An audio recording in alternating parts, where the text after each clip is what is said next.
Hola, ¿qué tal? Mi nombre es Shekina Córdoba y a continuación haré una breve explicación acerca de mi trabajo parcial en el curso de Epistemología de las Ciencias Sociales. A continuación daré mi presentación de 10 diapositivas. Ellas constarán de 6 noticias internacionales y 4 noticias nacionales en este caso. Vamos por las noticias nacionales, comenzando por el diario designado en esta oportunidad, ha sido el diario El País. La primera noticia es la Casa Blanca con retirar las tropas en Alemania, en España e Italia. Básicamente, como un resumen de este texto, el presidente de Estados Unidos, Donald Trump, ha lanzado una advertencia directa y bastante fuerte a 3 de sus aliados históricos de Europa, tales como España, Italia y Alemania. El presidente Trump les ha comunicado que si sus gobiernos no van a apoyar activamente los ataques y los movimientos militares que Estados Unidos está haciendo contra Irán, la superpotencia, Estados Unidos, va a retirar y reducir las tropas estadounidenses que protegen el suelo europeo. En pocas palabras, en este caso se estaría usando la seguridad de estos países como una ficha de cambio o un chantaje político de algún modo. Esta noticia en la que se menciona que Donald Trump está amenazando con retirar las tropas de España, Italia y Alemania, no solamente es, como por así decirlo, un titular llamativo de este diario, de este periódico. Esta noticia nos va a demostrar y nos va a probar la consecuencia de lo que el autor nos explica, en este caso en la obra de El águila bicéfala, Belicismo y Humanismo. Nos va a explicar que en este caso, con la metáfora del águila bicefala, como ya vimos, en el libro se dice que el poder mundial va a funcionar con estas dos caras. Una cara buena o la cabeza humanitarista, en este caso, que habla de paz, de derechos humanos, lo que dice la OTAN sobre el tema de la fraternidad, de la unión. Y luego tenemos este otro lado, que es la cara dura o la cabeza belicista, que solo va a buscar dinero, intereses, fuerza del control y los recursos, tales como el petróleo, que es un recurso tan codiciado en estas potencias. Entonces, esta noticia nos va a evidenciar, en base a la lectura que hemos hecho de esta obra, nos va a evidenciar que el discurso de la amistad, unión y cooperación internacional simplemente es como un mero simulacro, por así decirlo. Eso nos va a demostrar que en la vida real, cuando una potencia ve que sus intereses económicos o geopolíticos están en juego, en este caso, como es el contexto tan preocupante y tan alarmante en el mundo, que es la guerra que tiene Estados Unidos contra Irán, la cabeza amable que tiene Estados Unidos se empieza a desbordar, se empieza a desarmar y se borra por completo. Es por ello que en este caso Estados Unidos, la potencia no va a poder negociar, no va a querer negociar ni comenzar por las buenas, sino en este caso va a activar este golpe de cabeza belicista y va a recurrir al chantaje directo, básicamente dándote entre la espada y la pared, o me apoyas en mi guerra o te quito la protección militar que te tengo. Por lo tanto, en conclusión, con la que se puede llegar es que la noticia va a funcionar como un ejemplo, la verdad, bastante perfecto, ya que nos habla acerca de la teoría del autor, que nos va a demostrar que la presión y el pisoteo, la humillación de la soberanía de los países no son una casualidad de hoy en día, sino una consecuencia directa de un sistema global, histórico y contextual que usa la diplomacia solo cuando le conviene, pero que se imponen por la fuerza cuando las papas queman, por así decirlo. Así podemos ver, además de esta simetría del multilateralismo, que es la estructura de subordinación jerárquica y la instrumentalización de la seguridad internacional. Esto nos va a evidenciar cómo se están manejando las dinámicas globales hoy en día con las potencias y algunos países que de alguna forma tienen cierta dependencia con otros. Esta noticia fue dada el 1 de mayo de 2026, está ubicada en la página 5 del diario para que pueda ser de más fácil ubicación. Y bueno, ahora pasándome a la siguiente noticia, en este caso es titulada como un decano de la facultad abre el debate sobre el absentismo de los estudiantes. Esta noticia es esa noticia es de la obra La Vanguardia, perdón, del diario La Vanguardia, que es del 1 de mayo de 2026. En este caso fue publicada, pues está en la página 16 y básicamente esa noticia nos va a hablar acerca del comisionista de Víctor Daldana. En este caso ha atacado judicialmente al presidente del gobierno español, Pedro Sánchez, arrastrándolo ante el Tribunal Supremo e intentando implicarlo en tramas de corrupción. Sin embargo, el dato clave de la propia noticia es que lo hace sin aportar ninguna prueba fáctica, una prueba verídica, ninguna prueba creyente. Básicamente da una acusación basada en la palabra, pero lanzada con un enorme resonar a la prensa como tal. Al cruzar la noticia con la obra que hemos designado, que es Democracia sin ciudadanos y ciudadanos sin democracia, nos basamos que podemos destacar 3 puntos esenciales. Y la primera es la política, la cultura como espectáculo. El autor nos va a advertir que hoy en día las discusiones institucionales serían aquellas que deberían basarse estrictamente en evidencias científicas o judiciales. Hoy en día se han transformado en una mercancía audiovisual para el consumo masivo de toda la ciudadanía, de todo el pueblo, por así decirlo. Al acusar al presidente de un país sin pruebas, ya no importa tanto su valor legal, sino por cuánto vende, cuánto la noticia se masifica, y cuánto es consumible, por así decirlo, y en cuanto al entretenimiento político que genera las audiencias. El segundo punto va a ser la política como simulacro. Al ver cómo se cubre esta noticia, se nota que los espacios de debate van a priorizar lo estético, lo escandaloso, lo mediático. Es por ello que las fotos de portada, a lo que llamamos como que las guerras de fango, por así decirlo, encima de un rigor legal, normativo, jurídico, nos va a evidenciar que hoy en día la política ya no se trata de gobernar, sino de parecer un show de acusaciones mutuas. Finalmente, el otro punto es a lo que nos lleva del vaciamiento ciudadano, que es cuando la información se va a ir degradando culturalmente de esta manera. Esta va a darnos consecuencias graves. El ciudadano activo, el quisquilloso, el inquisitivo, que va a ir buscando la verdad, va a ser reemplazado por un espectador pasivo y alienado. El ciudadano se va a cansar de ver tanta pelea sin sustento, va a cansarse a un punto de llegar a desconectarse de la realidad, y esto acelera la crisis de desconfianza hacia los políticos y las instituciones. En conclusión, en este caso mediático y que está en este diario va a ser la prueba perfecta de lo que plantea el autor, que cuando la información política se vuelve en un simple producto de consumo y espectáculo, la democracia se va a ir debilitando porque nos quedamos con ciudadanos que solo miran el show en lugar de participar críticamente. Ahora vamos al siguiente reportaje, por así decirlo. Este reportaje está designado como la muerte de Craig Venter, el científico que descifró el genoma humano. Este reportaje está ubicado en el periódico El País. Fue publicado el 1 de mayo de 2026 y básicamente esta noticia la podemos encontrar en la página 32. La obra con la que decido unir y contextualizar estos contextos importantes va a ser el conflicto social en la globalización neoliberal y el neoconservadurismo.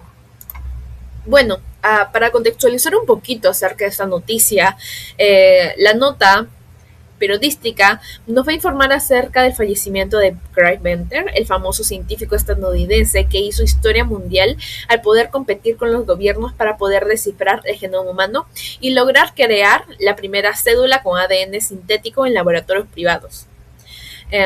Venter no trabajó bajo una lógica del bien común o de la salud pública universal, por así decirlo, sino que va a fundar corporaciones privadas para patentar los genes humanos. Esto se ejemplifica entre un choque de la ciencia vista como un derecho humano o como un mercado millonario. Siguiendo la tesis del autor, es que este fenómeno va a producir un grave riesgo de precarización de la vida. Si los mapas genéticos y los tratamientos médicos de la alta tecnología pasan a ser una propiedad privada y exclusiva a las grandes corporaciones farmacéuticas, este derecho a la salud, este derecho a la vida se vuelve profundamente desigual, dejando en desamparo a las poblaciones que no cuentan con los recursos económicos para acceder a ellos. Bueno, finalmente la lectura y contextualizándola con la nota periodística nos va a enseñar que este modelo privatiza elementos tan básicos para la supervivencia, para la sociedad civil y los científicos independientes emergentes, que en este caso no se quedan de brazos cruzados y se generan esas dinámicas de resistencia, debate social para poder exigir que el conocimiento científico se siga manteniendo regulado y al servicio de toda la comunidad, de toda la humanidad. Esto de alguna forma va a seguir demostrando que las lógicas del libre mercado siempre van a terminar gatillando los focos de conflicto social en nuestra realidad. En esta realidad que el mundo actual, incluso acerca de información biológica de nuestros genes, se ha convertido en un campo de batalla, un campo de discusión y conflicto y sobre todo de interés mercantil de los derechos colectivos de la sociedad civil en este caso. Finalmente nos vamos al siguiente punto, que es esta otra nota periodística llamada P-Box Funds. Fulminan el decreto del alquiler que protegía a miles de inquilinos. Bueno, contextualizando un poquito esta noticia, va a ser relacionada con la lectura del conflicto social en la globalización. Está en el diario El País, publicado el 29 de marzo de 2026 y está ubicado en la página 26 para que puedas ver de una forma un poquito más entendible. En este caso, para contextualizar de qué trata esta nota periodística, esta noticia, básicamente nos dice que el Congreso de la República ha derogado el golpe de decreto de urgencia que en este caso protegía y regulaba los precios de los alquileres de vivienda habitual. Al caerse esta normativa, miles de familias que viven en condición de inquilinos han quedado desamparados en un limbo legal frente a los posibles desalojos y subidas abusivas de precio por parte de quienes la alquilan. Para poder analizar este suceso, vamos a aplicar este contraste con el autor de la obra para explicar a través de 3 puntos claves.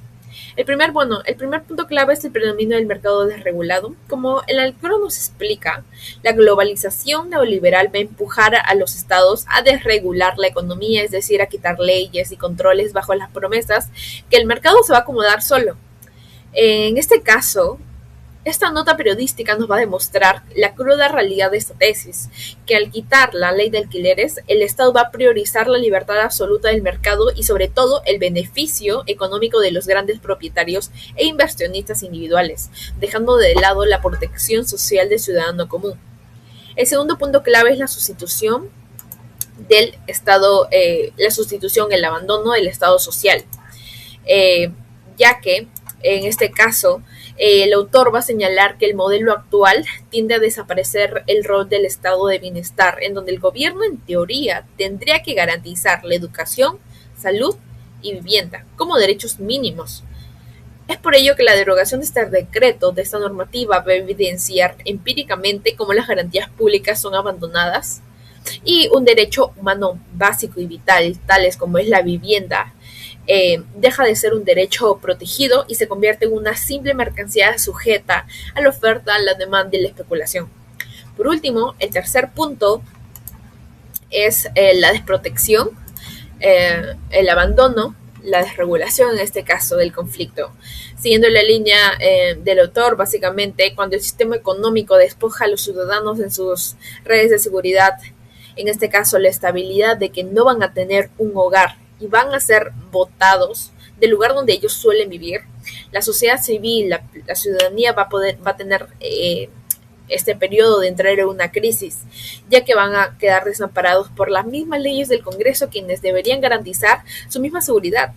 y organizaciones sociales también se van a ver empujadas a la resistencia, a la protesta, al ruido para que puedan ser escuchados, demostrando que cuando un mercado se ahoga, la economía familiar y el conflicto de las calles es inevitable también. Por otro lado, tenemos a La Vanguardia, que es otro diario periodístico internacional que nos va a también brindar una serie de noticias. Bueno, la primera noticia que tenemos de este diario es acerca y titula: Un decano de la facultad abre el debate sobre el absentismo de los estudiantes. Básicamente, para contextualizarlo, esta fue publicado el 1 de mayo de 2026 y para ubicarlo más rápido está en la página 20. Es aquí donde donde mi persona va a contrastar esta nota periodística con las dos lecturas, que es el aprendizaje del aprendizaje, y la segunda obra, que es Ética y Valores en la Educación, de Juan Ramón Capella, 1995. Bueno, si vamos a rebosar la portada, nos encontramos que las autoridades de las universidades de Barcelona y especialmente la Universidad Pompeu Fabra ha encendido las alarmas debido al masivo absentismo presencial de los alumnos. Es por ello que hoy en día las aulas están quedando vacías porque los estudiantes están desmotivados de estudiar, prefieren no asistir y las tasas de abandono en las clases todos los días se está subiendo con bastante fuerza. Bueno, para seguir con esta lógica y de puntos claves que nos van a ayudar a comprender y analizar todo esto, es que la lógica utilitarista va a ser individualista, ya que es lo que predomina hoy en día bajo un modelo económico actual. Hoy en día se ha cambiado ese chip de lo que significa que es la educación superior, como dice en la lectura, que la universidad se ha reducido solamente hoy en día a un trámite completamente mecánico. El estudiante va a ser visto como un consumidor acrítico que solo va a transaccionar dinero por un título o una credencial para el currículum y no para formarse como un ciudadano consciente. Este colapso de desinterés, de esa crisis institucional, a través de lo que se plantea en la obra, nos dice que para que pueda ocurrir un aprendizaje de verdad y esta voluntad y esas ganas de querer estudiar y no es darse esa problemática del absentismo, la institución tiene que ayudar al alumno, a que las aulas, a construir un espacio interior, un espacio de confianza, un espacio seguro para que pueda estar más motivado y su pensamiento auténtico pueda desarrollarse mucho más. El hecho es que estas aulas estén vacías, que es lo que nos demuestra esta nota periodística, demuestra el fracaso de las instituciones, que se han vuelto hoy en día burocráticas, vacías, aburridas, y van a demostrar el fracaso de las instituciones. Básicamente esta noticia va a ser un reflejo de cómo los autores advierten que si la universidad pierde su sentido humano, su sentido científico, investigativo y mucho más, estas aulas se van a vaciar porque la educación se vuelve un trámite sin valor, un trámite vacío que va a impedir este desarrollo, por así decirlo. Por otro lado, tenemos esta última noticia ya en el ámbito internacional. Esta noticia es titulada El año arranca con la pérdida de 170,000 ocupados y la suma de 231,000 parados. Esta noticia la vamos a contrastar con la obra El conflicto social en la globalización. Y bueno, básicamente la noticia nos va a dar un panorama acerca del arranque del año en cuanto al tema laboral. La noticia nos va a comunicar que durante el primer trimestre se ha producido una pérdida masiva de estos 170,000 puestos de trabajo y un incremento de 231,000 personas desempleadas. Este informe evidencia el impacto severo que se ha concentrado en el sector de servicios y es justamente uno de los motores que sostiene el empleo diario de la población. El primer punto que se ha analizado en esta obra va a ser la precarización y exclusión social. Hemos visto que en las noticias de economía como simples estadísticas abstractas, muy poco entendibles para la sociedad civil. Sin embargo, la lectura nos va a advertir cómo el desempleo masivo no es un dato frío en un papel, sino que en la vida real las personas pierden el trabajo y funcionan como un generador inmediato de protección y vulnerabilidad. Las familias, las personas quedan vulnerables ante su subsistencia. Esto va a alterar por completo la estabilidad económica de los proyectos de la vida de muchas familias sin poder quedarse con sus sustentos y en ese sustento seguro. El segundo punto clave va a ser esta contradicción con el modelo económico, ya que el autor nos va a explicar que existe un choque constante. Por un lado están las estructuras del mercado que exigen que los países sean altamente competitivos, que reduzcan costos, y por otro está el coste real, que es esta supuesta competitividad que no pagan los números del Estado, sino trabajadores de carne y hueso, que viven su día a día, que trabajan su día a día, y que esto al final de cuentas se va a traducir en una exclusión laboral y la pérdida de estos derechos colectivos mínimos para las personas y para que puedan de alguna forma estar dignificados al tener un trabajo. El tercer punto clave va a ser esta conflictividad social. Acerca de este punto del impacto a la sociedad, lo vamos a relacionar que hoy en día el empleo no solamente es dinero, sino algo que nos mantiene unida a toda una sociedad, puesto que cuando el sistema se destruye, los puestos de trabajo de forma masiva se rompen. Este lazo es roto y deja consigo a ciudadanos desamparados. Al no haber respuestas, esta masa de personas se va a ver empujadas a la protesta, al reclamo, y demostrando que hay una crisis y que una crisis económica siempre se termina convirtiendo en una crisis social. Es por eso que este modelo económico actual va a generar conflictos profundos al dejar desprotegidos a muchos ciudadanos de a pie en este caso. Además de ello, todo esto se concentra en que nos va a dar como efecto a un fenómeno que es el de la conflictividad globalizada, que eso también se expande y retumba a muchas más personas, más sociedades y otro tipo de cosas. Luego, basándonos a las noticias nacionales, tenemos la nota periodística de La República, denominada El pueblo Aljún protesta por el abandono estatal ante fuga de petróleo. Esta fue publicada el 30 de marzo de 2026 y está ubicada en la página 2. Lo relacionamos y lo contextuamos a la obra de Democracia sin Ciudadanos y Ciudadanos sin Democracia. Para ir explicando un poquito esto, este informe desarrollado en 2 páginas de este diario, de hecho nos va a informar, nos va a contar que el pueblo indígena Aguajún en Loreto ha iniciado el bloqueo de las carreteras de Saramisa a Bagua, y su reclamo es básicamente por desesperación, por cansancio, y es que ha pasado más de un año de la ruptura del oleoducto norperuano operado por Petroperú. La población sigue consumiendo agua contaminada con plomo y mercurio sin recibir atención médica ni soluciones por parte del Estado. El primer punto que se tiene acá es básicamente este divorcio del Estado y del ciudadano. El autor nos va a explicar que la democracia se debilita cuando se rompe el lazo entre el Estado y la población. La portada del diario, como se puede ver, es el reflejo de esta separación, de esta división. Por un lado está el Estado y Petroperú, que van a incumplir esas promesas de seguridad, de salud, salubridad, de limpieza, y por otro lado están los ciudadanos Aguajún, que están completamente desamparados. Las instituciones no están cumpliendo su rol para proteger las vidas de estas personas. El segundo punto es esta falta, este abandono institucional, que se reduce a esta falta de representación, de representatividad.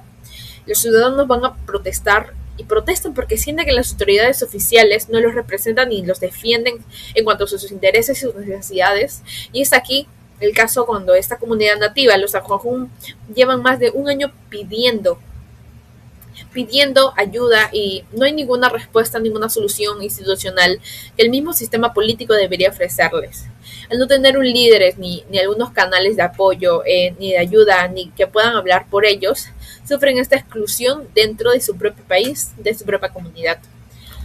Finalmente está este punto de resistencia indígena, de resistencia comunal, por así decirlo, y es que El autor también se problematiza y en mi persona se problematiza de por qué tiene que salir a marchar o la necesidad de tener que llegar a cosas extremas como bloquear vías. Y es que se podría decir que la respuesta está en que cuando las vías legales, las cartas, las insistencias, estas fracasan es porque el Estado te está ignorando, porque el espacio público de la calle te va a convertir en una última opción.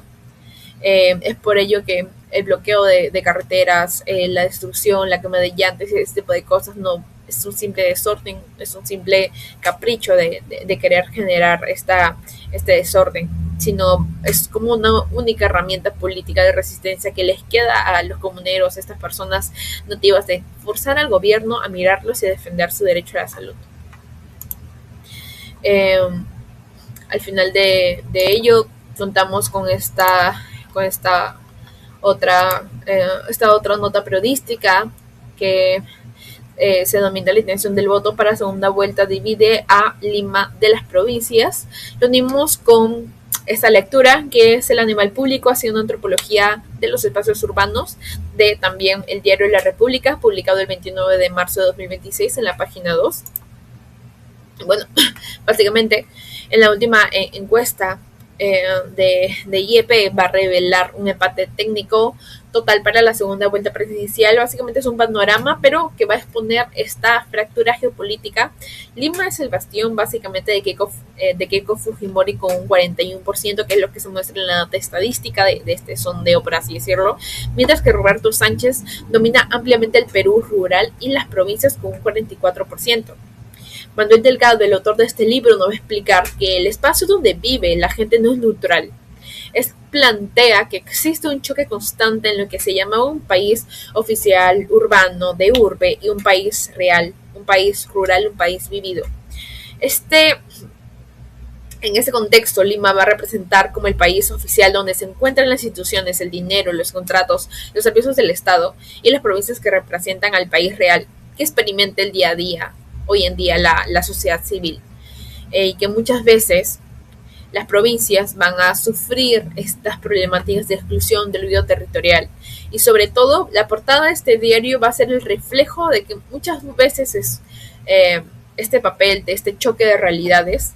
Los datos nos van a enseñar que el voto no es una simple decisión matemática, sino que el ciudadano va a vivir de forma aislada en base a su contexto. Es por ello que hoy en día el voto va a ser una respuesta colectiva y cultural de cómo se vive y se experimenta la desigualdad en el territorio. Mientras que en el elector de Lima vota desde su realidad urbana para poder mantener cierto orden, el elector de provincias usa su voto como un reclamo, como una protesta frente al centralismo de la capital, que muchas veces los abandona. El autor también va a dividir esas miradas sobre el país, creando identidades políticas opuestas según el lugar de donde los ciudadanos les toca vivir y experimentar el espacio público. Básicamente esto nos genera y nos da un panorama de desigualdad, de realidad social y lo que está pasando hoy en día en la ciudadanía. Y bueno, pasándonos a la tercera diapositiva de noticias nacionales, tenemos el caso de Petroperú, que en este caso detendría refinerías de Talar y Conchán por falta de recursos.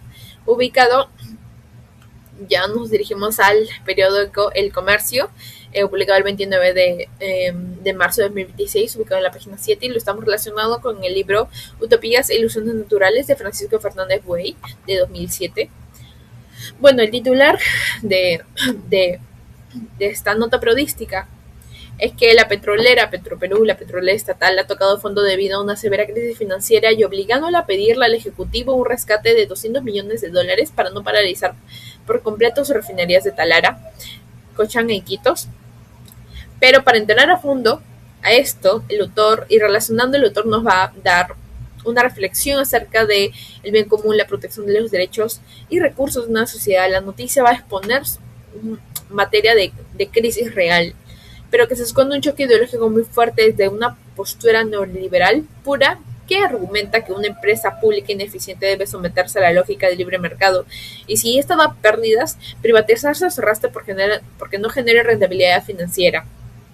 Es aquí donde nace la teoría del autor de Fernández, que este autor va a defender las sociedades que necesita mantener lo que él llama ilusiones naturales o utopías institucionales. Esas utopías van a significar crecer, defender, que existen ciertos recursos estratégicos como la energía o el petróleo que el Estado siempre debe proteger bajo su propia soberanía.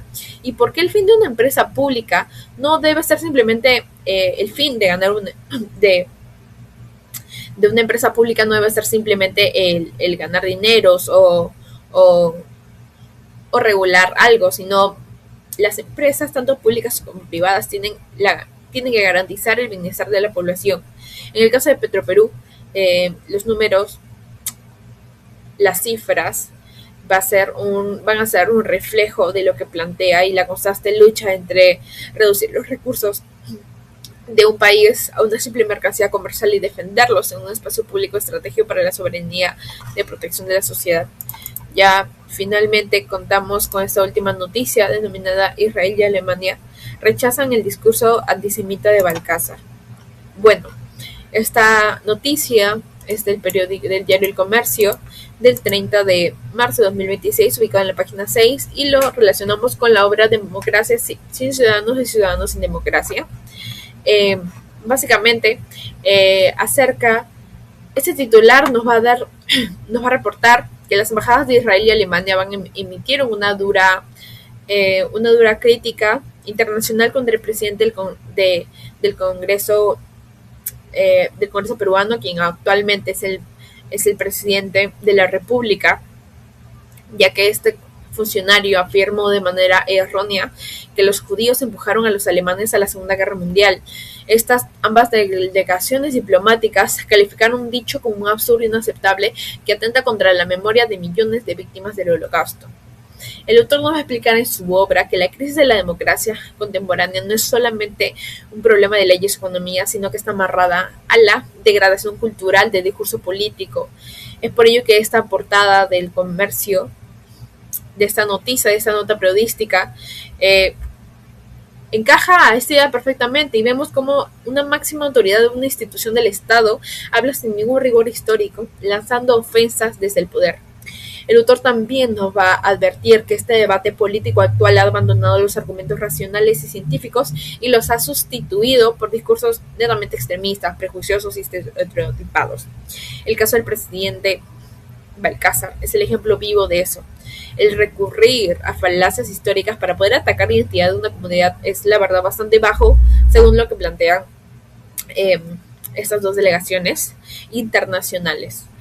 Además de ello, la lectura nos va a dar información acerca de que esto al final de cuentas va a provocar un daño profundo en la sociedad. Lo que vemos hoy en día en un periódico no es un simple problema entre embajadas o cosas así, sino básicamente es un ataque a la memoria colectiva de muchos seres humanos, de muchos valores, y la tolerancia poco se va a ir, por así decirlo, afectada. Es por ello que si estos líderes y esas autoridades van a normalizar el insulto y la mentira histórica, van a destruir la cohesión social, que es lo único que nos permite vivir en paz como ciudadanos. Es por ello que cuando el discurso de los gobernantes se degrada culturalmente, se basa en la intolerancia. La democracia va a ir perdiendo su valor y se va a debilitar este respeto por la sociedad civil. Bueno, básicamente eso sería toda la presentación y este análisis de estas 10 noticias con estos periódicos y diarios tan importantes, tanto nacionales como internacionales, abriéndonos un panorama mucho más general de cómo se producen las dinámicas de hoy en día, de cómo se está dando estas problemáticas para, de alguna forma, tener un panorama mucho más amplio de la realidad social, política, económica, cultural que pueda existir en nuestro país. Eso sería todo. Muchísimas gracias. Hasta luego.